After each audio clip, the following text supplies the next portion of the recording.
قل أعوذ برب الناس ملك الناس إله الناس من شر الوسواس الخناس الذي يوسوس في صدور الناس من الجنة والناس.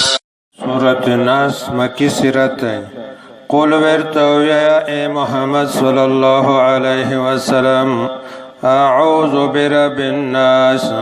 زد خلق پر رب سر پناہ نسا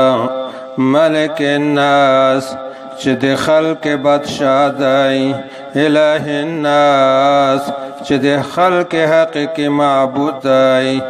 من شر الوسواس دهغ شر د وسوسه اچوین کنا الخناس چې تشت دین کدای الذي هغا یوسوسو چې وسوسه چوي په صدور الناس پسینه د خلق کې من الجنت چې هغه د پریون ندی والناس او د انسانون ندی. سلمانو نیورنه دی عبدالله ابن عباس رضی اللہ عنہ پر روایت چی دی شیطان د انسان په زړه باندې ګنډې لګولې وي کله چې بنی آدم